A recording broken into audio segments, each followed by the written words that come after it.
Okay, the honey's been strained final time. We have done it before, and this is the second straining using the fine straining material that we have.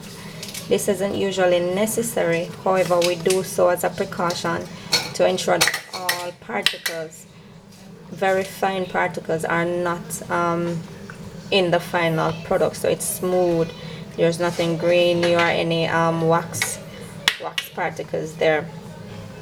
So it's going through a final straining, and right after this then we're gonna go on to the bottling process.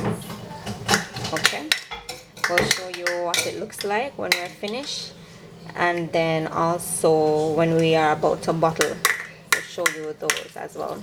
My son Daniel is in the background making noise, you know, entertaining himself and me. So speak to you soon.